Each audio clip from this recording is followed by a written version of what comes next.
안녕하세요. 계유용 작가의 단편소설 바람은 그냥 불고 낭독해 드릴게요. 작가에 대한 자세한 소개는 본 동영상 설명란을 참고하시기 바랍니다. 그럼 지금부터 작품 만나보시죠.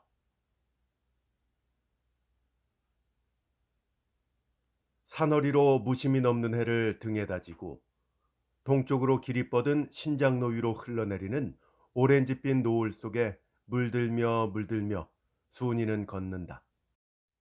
오늘 하루를 두고는 다시 오지 않을 이 해의 마지막 넘어가는 저 해가 이젠 아주 자기 운명을 결단해 주는 것만 같다. 저 해가 넘어가도 그이가 돌아오지 않으면 그이는 영원히 돌아오지 못할지도 모른다. 그럴진데 차라리 저 해와 함께 운명을 하고도 싶다. 저 해에 희망을 붙이고 살아오기 무릇 1년이었다. 앞으로 기다릴 저 해가 아니었던들 자기는 이미 이 세상 사람이 아니었을는지도 모른다. 생각을 하다가 순이는 또 문득 걸음을 멈춘다. 대체 가면 어디까지 가자고? 해도 넘어가는데 젊은 계집년이 무작정으로 이렇게 걸어만 가는 것인가? 오긴 무얼 온다고? 죽었을걸. 아주 단념을 하자고 하다가도 차마 단념이 되지 않는 안타까운 한 가닥의 미련. 염려 마라, 살았다. 올해 안으로는 단정 들어서리라. 지금도 그 소리가 또렷하게 귓전에 남아있다. 전쟁은 끝났다고 해도 출정했다가 일제히 돌아오는 사람들이 아니었다.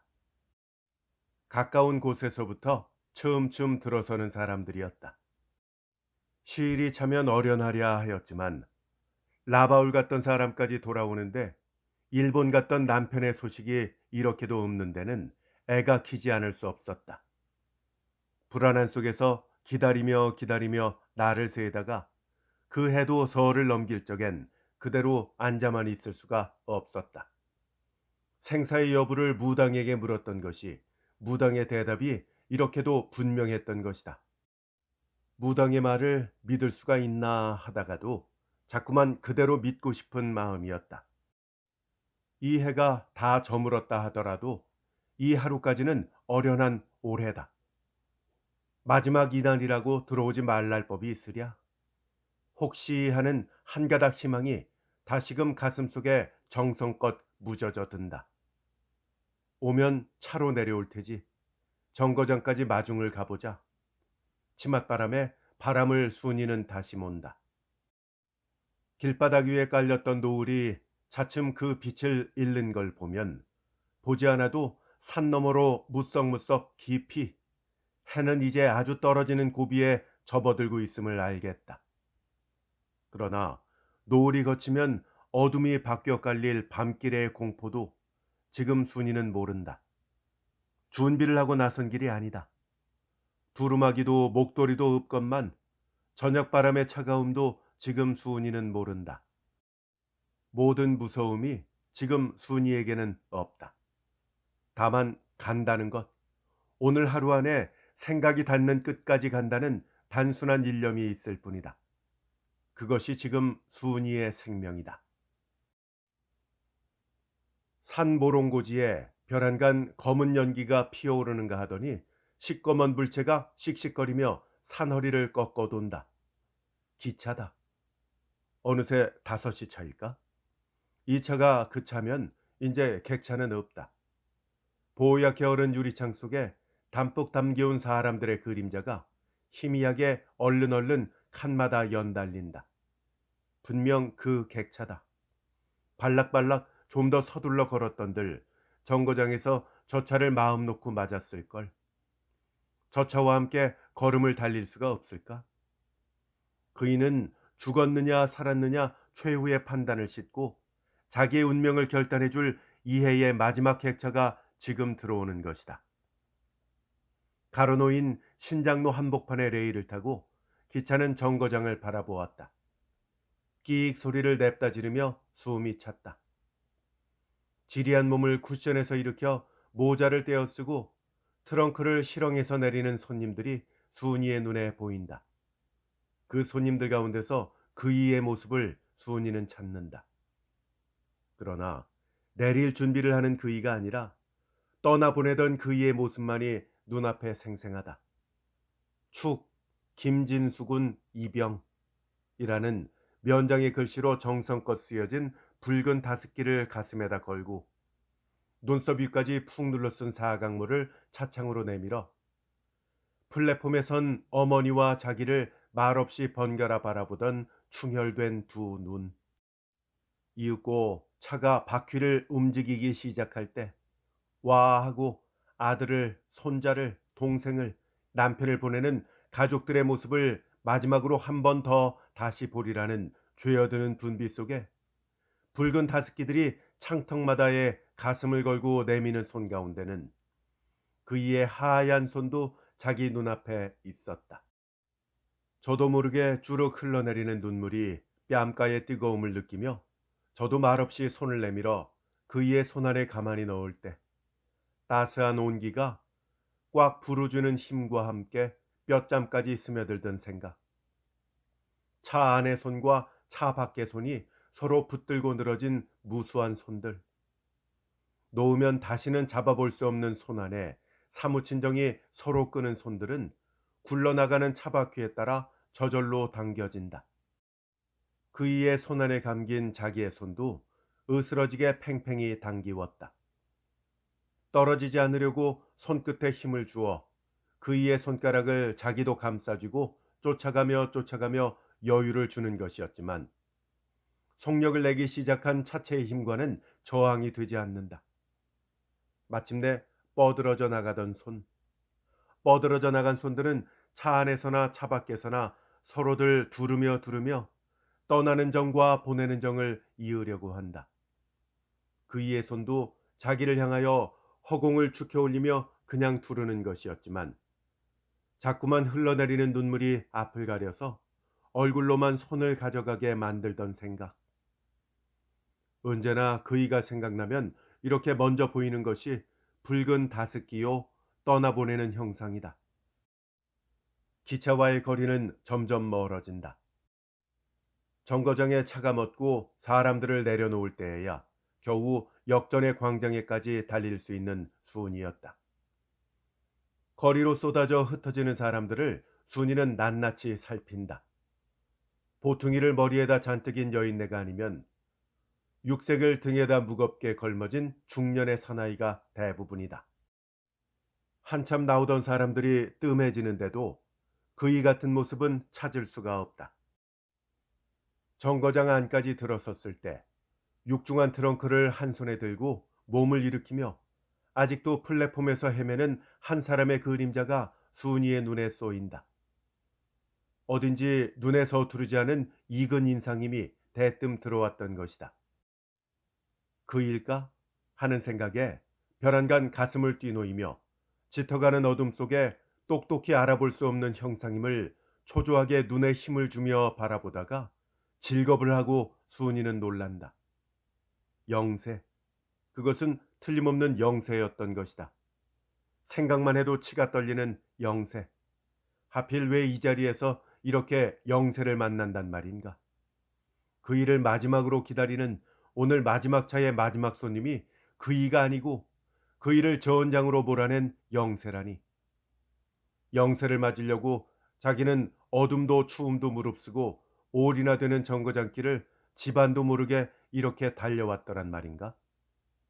영세가 나오기를 이렇게 눈이 빠지도록 기다렸단 말인가? 속이 떨려 두 번 다시 거들떠보기도 으즈즈하다. 얼굴을 돌린 채 제결의 몸을 피하여 터전으로 순이는 뛰어나왔다.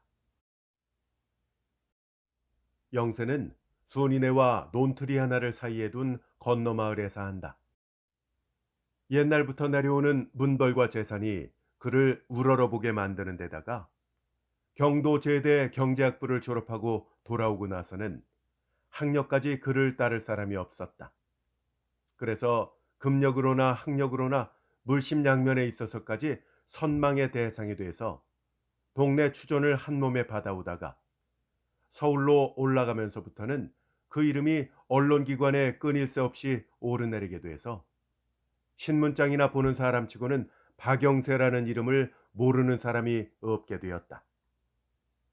누구나 동네 빛으로 동네를 말할 때는 글을 내세우고 자기도 그 동네 사노라고 말했고 친하다고 말했다. 그리고 개인의 사정이나 동네 사정으로 혼자 처리하기에 썩 마음이 내키지 않는 일이 있을 땐 일부러 서울까지 올라가서 그와 더불어 문의를 하고 그의 말을 좇았다. 면사무소와 주재소에서 창시를 하라고 그렇게 강권을 하는데도 사람이 어떻게 성을 고치느냐고 하나 없이 뻗대었지만 영세가 솔선해서 닦아야마로 고치는 것을 보고는 영세가 고치는 것이니 아니 고치고는 견딜 수 없는 창씨인가 보다고 다들 면사무소로 달려가서 제멋대로 성들을 갈았다. 그리고 뒤이어 몰아치는 학도 지원병령이 발표되매 막다른 골목이든 이 위급을 피해보려고 학교도 집어치우고 집안도 모르게 어디론지 숨어버린 진수를 끌어내는데도 이 영세의 영향이 절대했던 것이다. 주재소에서는 아들을 내놓으라고 날마다 졸랐지만 그 아버지 선달은 모르노라 응치 않았다. 응치 않음이 그대로 강경함에 경찰서 고등계에서는 형사까지 둘씩이나 나와서 선달을 데려다가 유치장에 집어넣고 승낙서에 도장을 찍으라. 그렇지 않으면 싸움이 끝날 때까지 가두어 둘 것이다. 위협 또 위협이었다. 그래도 듣질 않으니까 반이나 넘어선 선달의 그 허연 수염을 형사들이 둘러앉아 승벽으로 뽑으며 만행으로 단련을 시켰지만 수염 아니라 목을 뽑히는 한이 있더라도 승낙은 못한다 해서 턱이 맨숭맨숭하게 수염이 한솥 다 뽑힐 때까지 굳이 승낙을 하지 않고 죽일 테면 죽여라 하고 뻗치고 있었다. 하루는 서울에서 강연대가 내려와 공회당에서 명사들의 시국 강연이 열리니 다 가서 듣자 하여 학병 지원에 승낙을 않는다고 가두고 단련을 시키던 학부형 10여 명을 다 나월해서 데리고 갔다. 선달은 군중 속에서 아내도 적은이 즉 동생도 다 들어와 앉아 있음을 보고 주재소에서 반드시 이 강연만은 들어야 한다고 같이 들어가자 해서 들어들 왔노라는 말을 들었다. 강연은 들으나 마나 누구나 전문 학생이면 다 지원을 해야 된다는 소리였다. 여기서 선달이 놀란 것은 이 연사 세 사람 가운데 영세가 섞여 있음을 본 것이었고 황은에 보답할 길은 오직 자식을 나라에 바치는 길밖에 없다고 테이블을 주먹으로 치는 것을 보는 데서였다. 그리고는 영세 같은 사람이 돌아다니면서 이렇게 열과 성을 다하여 저런 강연을 할 때는 이것도 창씨처럼 피할 수 없는 성질의 것일까? 죽어라 하고 수염을 뽑히면서도 움직여지지 않던 선달의 마음속엔 그 어느 한 구석이 흔들리는 것 같음을 그 순간 느꼈다. 그러나 영세도 할 수가 없어서 이렇게 붙들려 다니며 저런 강연을 하지 않고는 못 견디는 것은 아닐까? 몇 번이고 생각해도 믿어지지가 않아서 저녁에 사석에서 조용히 좀 만나서 의견을 들어보리란 생각까지 은근히 두었던 것이다. 그러지 않아도 이 연사들과 지원에 대해서 문의할 일이 있으면 얼마든지 하라고 구속도 않으므로 선달은 가족들을 다 데리고 그의 여관으로 찾아가 하룻밤을 같이 묵으면서 의견을 들었다. 사석에서의 의견도 다른 데가 없었다. 지원을 안 하면 그보다 더 무서운 징용이 내린다는 것이요. 그것까지 거부하게 되면 가족의 일체 배급 정지로 가정은 파멸되고 말 것이니 이왕이면 선뜻 지원을 하고 나서는 것이 상책이라는 것이다. 그리고 전쟁에 나간다고 다 죽는 것이 아니요.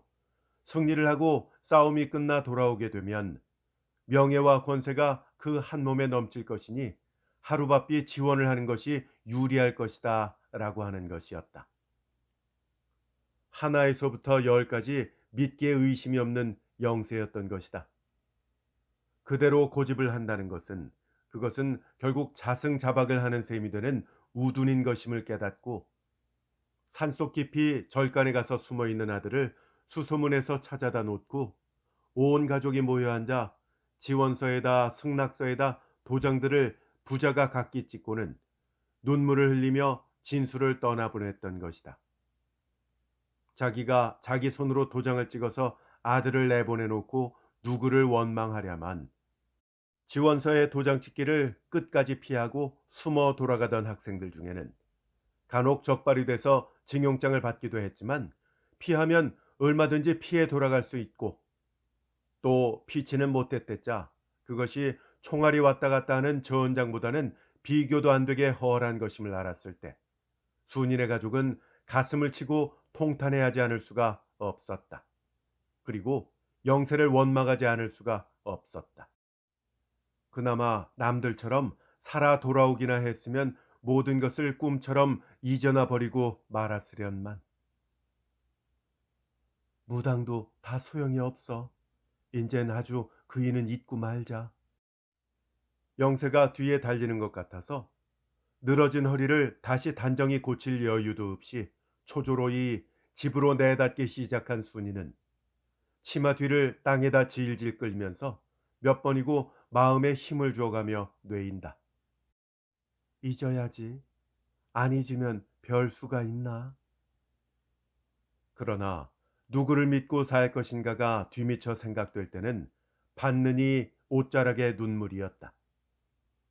부모들 내에 옛날부터 내려오던 우위에서 그이는 대학에 들어가던 해, 자기는 고녀를 낳으던 해, 그의 봄에 약혼이 돼서 결혼은 그이의 졸업을 기다리자 하던 언약이 꿈에도 생각지 못했던 학도 지원 명령이 내리게 됨에 따라 부랴부랴 결혼을 해서 한 달을 채 못다 살아본 남편이었다. 이러구러 정신없는 얼떨떨한 3년 동안의 시집살이였다. 이것으로 자기라는 인생은 다 산 것이란 말인가? 학생 시절에 꾸던 무한히 즐겁던 청춘의 꿈은 이렇게도 삭막하게 뒤집히고 만단 말인가? 인젠 나라도 찾았다. 자기 나라에서 거리낌 없이 마음껏 살 수 있는 아름다운 꿈이 그 이로 더불어 한껏 즐거울 것이련만, 이렇게도 청춘은 애달프단 말인가? 그이가 나가기 전에 부모네들이 하루바삐 결혼을 서두른 의미도 모르지는 않는다. 그러나 그것도 한낱 꿈이었다. 부모네들의 소망대로 한 점 혈육이나마 남겼더라면 대나 이음이 되지 않을 것인가? 자기 존재는 이 집에 무엇으로 있단 말인가? 불쌍한 며느리, 죽기까지 들어야 될 측은한 대명사. 그것이 이젠 다만 자기에게 남은 존재일 뿐이다. 더 살면 뭐해? 그이가 간 곳을 나도 이제 따라가야지. 그러나 자기마저 그이 따라 이 집을 떠나간다면 늙은 시부모 양주는 누구를 믿고 의지하고 산단 말인가? 생각이 이에 미치면 제 마음이건만 제 마음을 저로서도 결단할 용기가 차마 나지 않는다. 그이는 이 집의 기둥이었다. 그이의 어깨에 늙은 부모가 매달려 있었고 거기에 자기가 또한 덧붙은 것이었다. 시아버지는 늙음아의 만득으로 그이 하나를 두시고 그이를 위하여 넉넉지도 못한 가산을 기울여 학자금을 대었다. 몇 마지기 안 되는 땅이 들어간 것은 그이가 중학에 들어가던 해요. 학병으로 끌려 나가던 해엔 집문서까지 금융조합에 들어가게 되었는데 이제 한 해만 더 참으면 졸업을 하게 된다. 오히려 반갑게 매달리려던 기둥이었다. 그 기둥이 이제 부러졌다. 의지할 데가 없는 것이다. 여전, 즉 남은 돈은 다 쪼아먹고 집문서는 찾을 기약조차 까마득한데 배급은 없고 쌀값은 나날이 오른다. 조반 석죽도 구차하다. 이게 이제는 모두 자기의 손에서 해결돼야 할 무거운 짐으로 바뀐 것이다. 그이는 아주 잊는다 해도 이미 자기가 그이의 아내였다면 이 집은 아주 잊을 수가 없는 것이 도리다. 그러나 이 집을 붙들고 나갈 그만한 힘이 계집으로서의 자기에게 과연 있을 것인가 생각을 하니 그저 아득한 앞날이다. 다시금 눈시울이 뜨거움을 느끼며 짙어가는 어둠 속을 분주히 집으로 집으로 순이는 걷는다. 시부모도 오늘 하루를 은근히 기다리다 지치고만 모양임이 드러난다. 이미 밤은 깊으려게 들었건만 사당에도 제석에도 아직 불이 없다. 해마다 서달 금운밤이면 초저녁부터 칸마다 불을 밝히고 복을 맞아들이던 수세의 풍습도 이에 따라 이 집에선 지금 무시되고 있다. 작년에도 재작년에도 이 수세의 점등만은 잊지 않고 손수 정성을 들이던 시어머니였던 것이 이게 다 그이 때문이로구나 하니 모든 것을 잊자던 순이의 가슴은 다시금 뭉클해해진다. 들어서는 손 장종배기를 말끔히 닦아 솜으로 심지를 비벼놓고 피마자 기름을 부어 사당과 제석에 먼저 불을 밝히고 큰 칸으로 건너갔다. 시어머니는 셋문 발치에 이불을 쓰고 누웠고 시아버지는 아랫목에서 팔패를 뗀다. 시아버지의 팔패는 화팔패다. 속이 상할 때는 언제나 늘 팔패로 화를 푸는 것이 버릇이다. 한동안 그쳤던 팔패를 오늘 저녁 시아버지는 또 꺼내들었다. 그 원인이 어디 있음을 순이는 모르지 않는다. 마음대로 맞아떨어지기나 하는 것일까? 그렇다면 한결 위안이라도 되련만. 이런 생각을 하며 아랫목으로 내려가서 추운데 손 시렵지 않으세요? 바깥날이 끔찍이 찬가 봐요. 하고 방바닥을 순이는 손으로 짚어본다. 난 괜찮다. 네가 얼었구나. 어디를 갔다 오니? 어디 간 데도 없어요. 괜히 밖에 있었죠. 고지 들을는지 모르지만 그렇지 않아도 가뜩이나 침울해서 팔패까지 또 손에 대신 시아버지였다. 아들의 이야기를 해서 아픈 상처를 건드리기보다는 정거장까지 갔더란 말은 숨기는 것이 예의였다. 이것은 순이만이 취하는 태도가 아니다. 이 한 해 동안의 이 집 가족은 며느리나 시부모나 서로들 눈치와 위로로 산다. 털끝만큼도 진수에 대한 이야기는 서로 입 밖에 내지 않고 누가 얼굴을 푹 숙이고 앉았든가 먼 산만 좀 바라보아도 진수를 생각하는구나 싶어서 필요도 없는 이야기로 어루만지는 것이 누구나의 태도였다. 아, 참, 너 이박기 먹어라. 이봐요, 며느리 이박기 내려주구려. 시아버지는 팔패 떼던 손으로 마누라를 흔든다. 이박기란 음력 정월 대보름에 이를 건강하게 하기 위해서 부럼을 깨무는 일을 말한다. 시어머니는 눈이 좀 붙었던 모양이다. 기지개와 함께 일어나서 장문을 열고 고리당직을 드러낸다. 주막집 엿장사가 이박기라고 엿을 갖다 맡겨놨구나. 어서 먹어라. 너 들어온 다음에 같이 먹으려고 기다렸단다.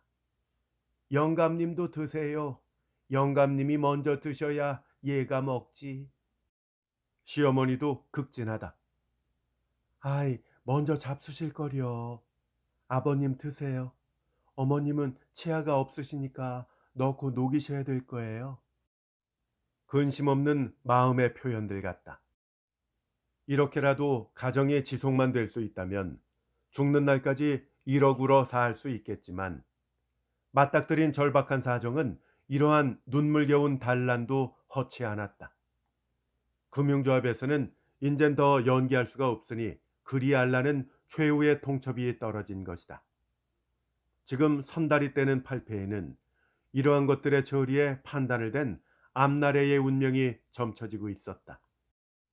오늘도 진수는 들어오질 않았으니 이에는 정말 이제 아주 잊어야 오르냐.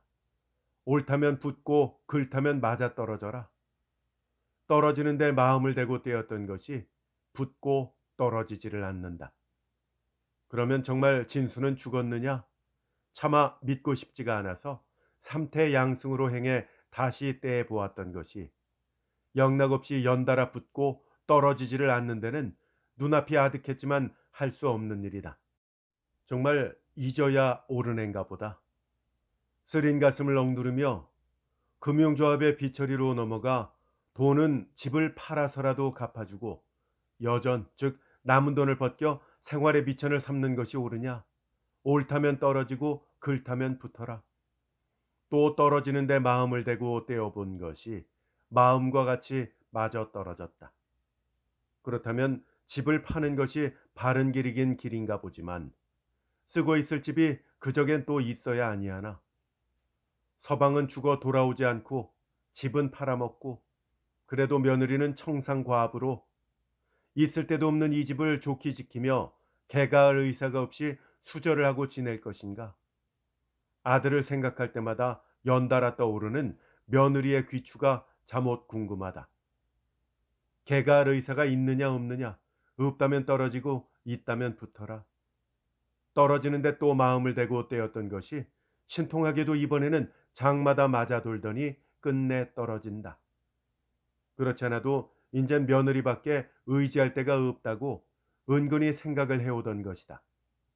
이것이 시아버지는 기막히는 사정 가운데서도 한결 마음의 위안이었다. 더욱이 이 패를 떼는데 어딘지 나갔던 며느리가 섬쩍 들어서고 또 그 앞에서 뗀 패가 이렇게 되었던 마음대로 떨어지고 마는 것은 이것이 무슨 한낱 자위책으로서의 그런 노름이 아니오. 정말 며느리 앞에서 그러마하는 굳은 맹세를 받는 것도 같아서 엿을 들면서도 시아버지는 참 기특도 하다고 생각을 하며 몇 번이고 며느리를 바라보다가 한가랑 엿을 채 못 다들고 수염을 닦고 나더니 며느리 너 하고 부르며 얼굴을 든다. 팔패는 마음대로 떨어졌다.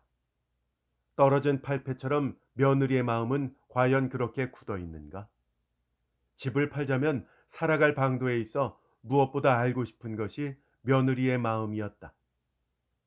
네 앞에서 내가 어떻게 이런 말을 하랴만 목구멍이 야속해서 산 사람은 그래도 먹고 살아야 되겠으니 어찌하겠니? 아무럼요. 지나간 일은 다 잊고 산 사람은 살 도리를 해야죠. 아버님 근심 마세요. 철난 대답이다. 아무런 티도 없이 천연하게 받는 며느리다. 시아버지는 놀랍고도 반가웠다. 오냐, 참 너 선선하구나. 네 입으로 그런 말을 들으니까 내 마음이 얼마나 풀리는지 모르겠다. 공부한 여자란 참 다르구나. 그럼 그러지 않으면 뭐 도리가 있니? 그이는 아주 돌아오지 못할 사람으로 그렇게 알아야 돼요. 아무렴 이젠 어련히 그렇게 믿고 지내야지. 근데 말이다. 살려니까는 그놈의 빚 때문에 집을 안 팔고는 못 베길까 보다. 창피하게 집행을 겪기보다는 팔아서 물어주는 것이 떳떳한 일 같구나. 네 의견은 어떠니? 제가 뭘 알겠어요. 아버님 생각이 어련하시겠어요? 어련하면 뭘 하겠니? 팔고 나서 살 길 때문에 그러지. 남저지를 벽김은 외막살이나 한 채 살까? 그것도 10만 원은 받아야 할 말이고. 그러면 또 집만 쓰고 있음 사니? 먹고 살 미천이 그땐 또 있어야지. 다른 게 아니고 이게 걱정이 돼서 그러는구나. 여기엔 순이도 할 말이 없다. 그렇지 않아도 못 잊는 근심이었다.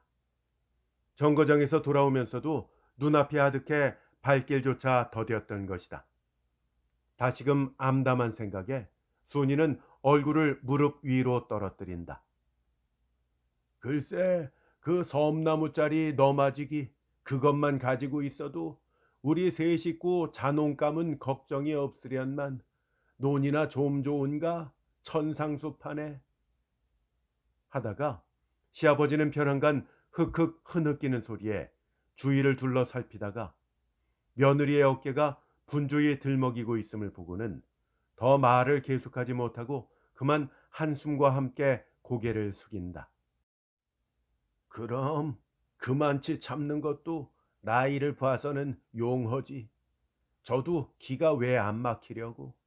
서방은 죽어 돌아오지 않고 집까지 팔아먹게 되니. 며칠이 지났다. 7만 원이면 놓게 놓아.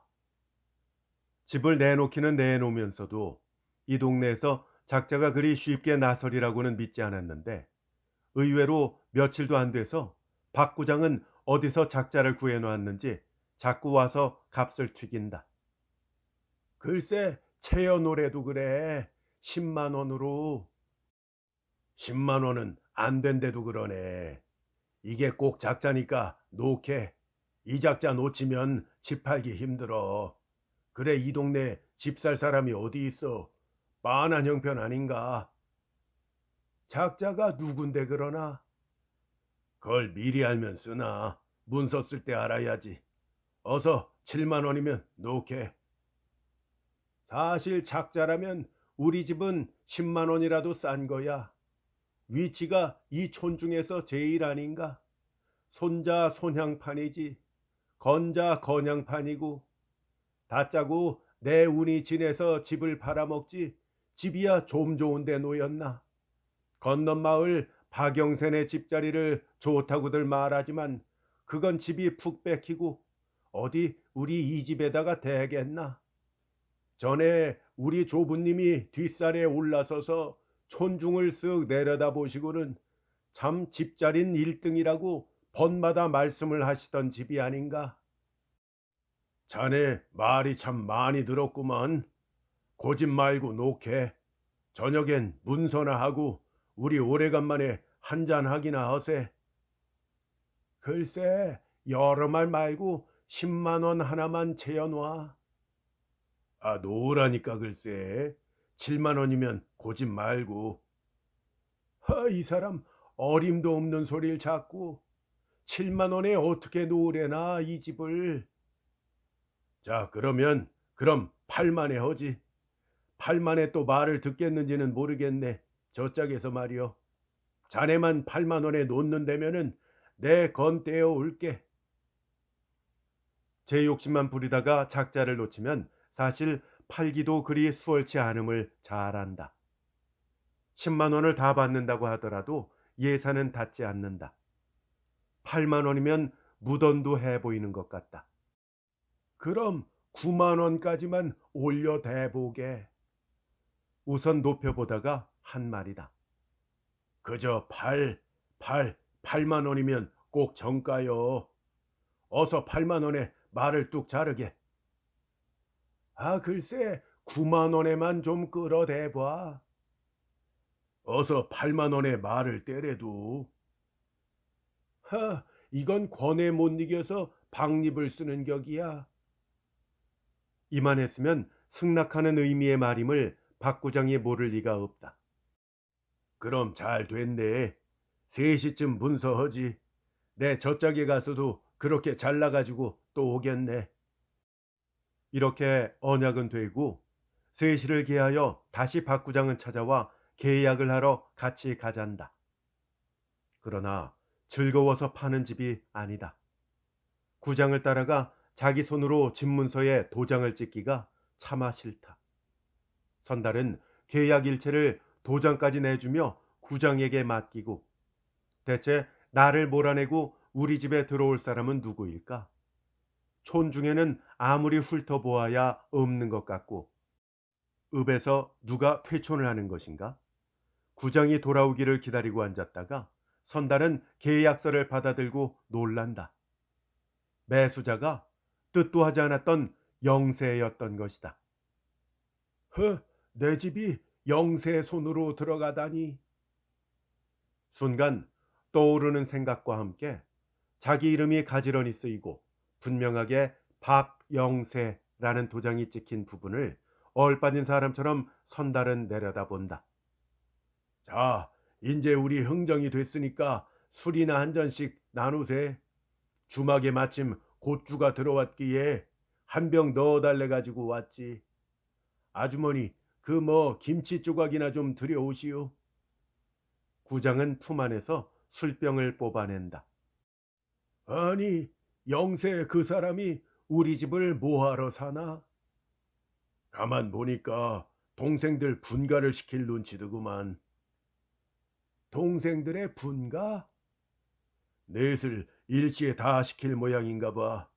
운말 홍첨지네 집도 유사관의 집도 지금 흐르고 있는 판인데 그것도 아마 오늘 저녁쯤은 떨어지게 될걸.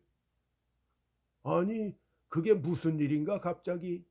그 사람이 동생들의 분가를 왜 그리 갑자기 일시에 서두를까? 선달은 의아한 눈이 둥그레진다. 까닭이 있드군 그래. 앞으로 법이 서면 토지가 국유로 될 것 같으니까 동생들을 분가시켜가지고 논아서 제목금씩 갈라세울 모양이야.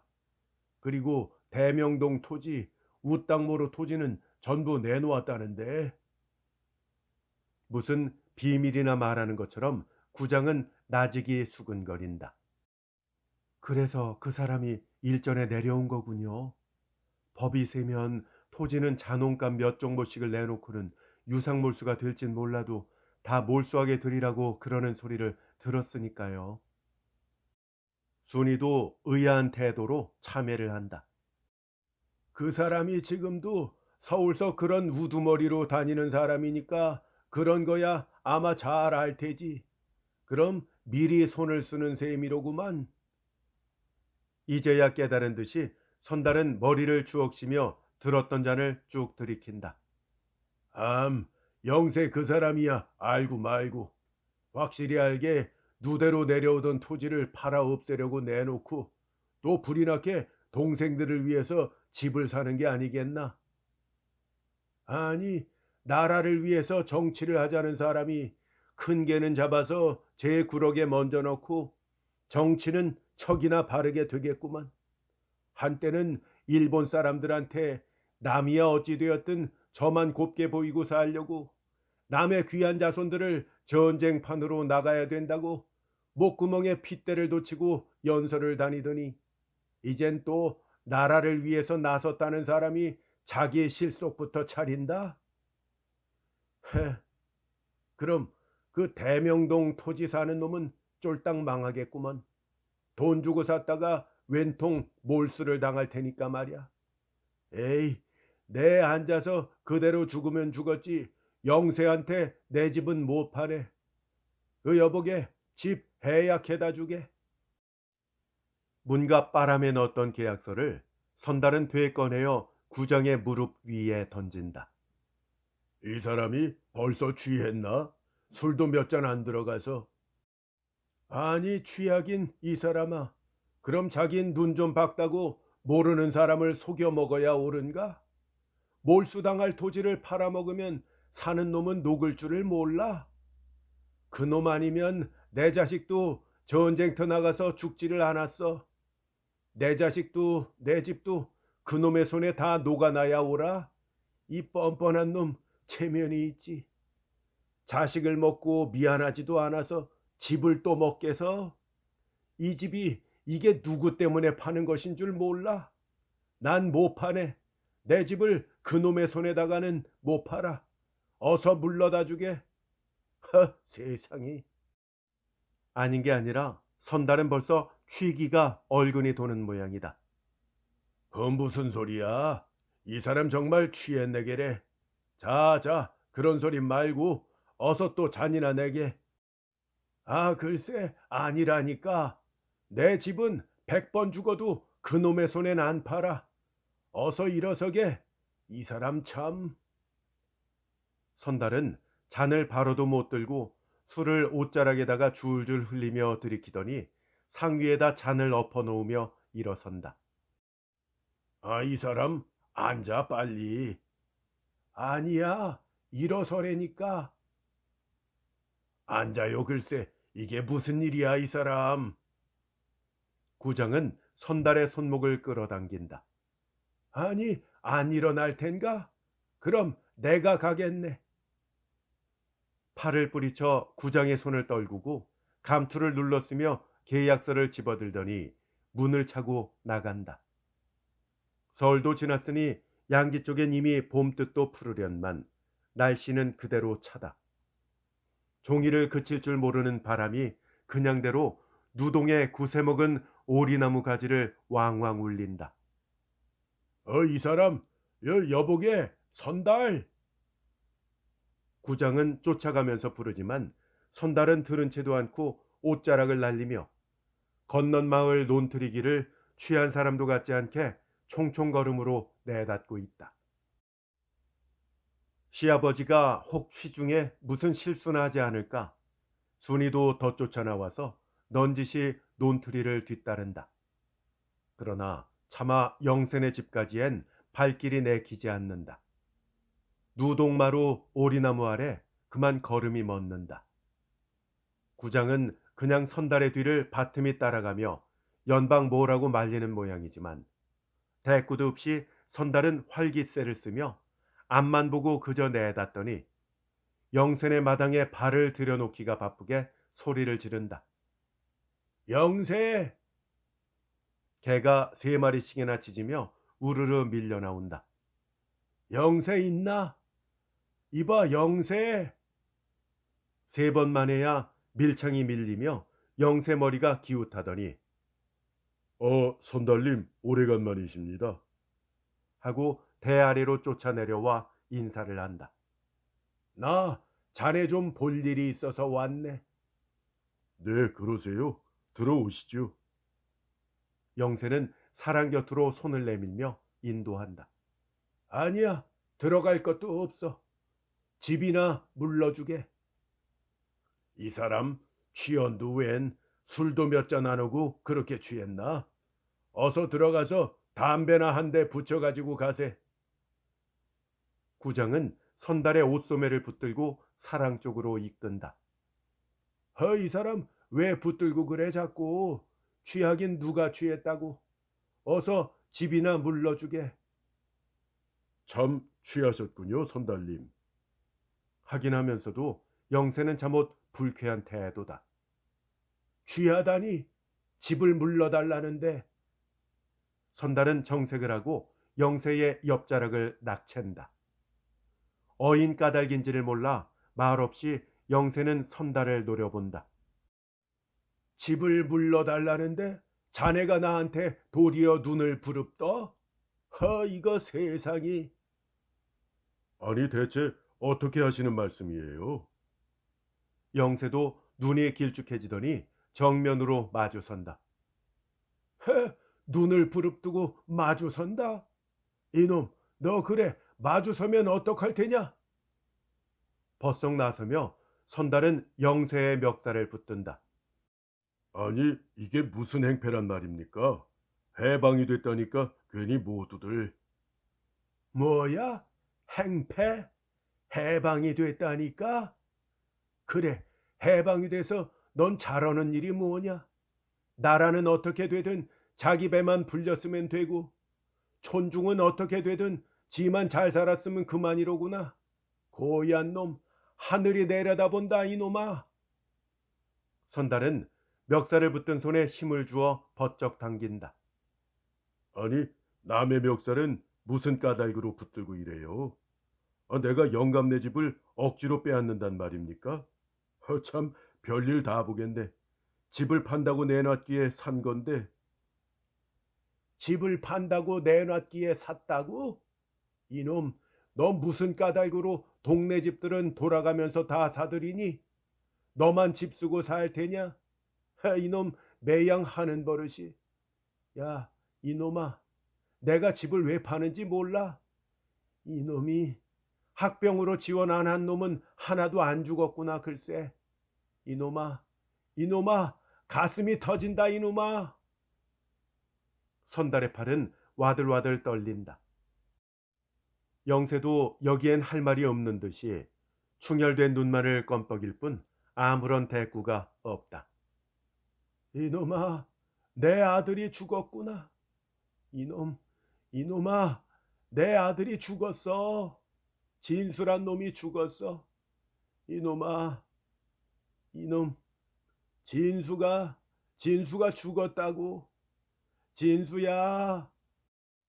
목이 찢어져라 기를 쓰며 발악을 부리더니 벼랑간 선달은 눈이 뒤집히며 뒤로 나가 쓰러진다. 길을 빼앗긴 모양이다. 아니, 이게 무슨 여보게 선달? 싸움을 말리느라 서서 어르다니던 구장은 어쩔 줄을 모르고 선달의 팔을 잡아당긴다. 아버님, 아버님, 정신을 차리세요. 네, 아버님. 순이도 달려와서 떨리는 손으로 시아버지의 어깨를 거칠게 흔들며 달래지만 흰 자위만으로 뒤집어 쓴 눈이 그저 무섭게 마주 올려다볼 뿐 아무러한 응대가 없다. 동네 사람들이 몰려와서 사랑으로 안아다 눕히고 냉수를 떠다가 얼굴에 뿌린다. 사지를 주무른다.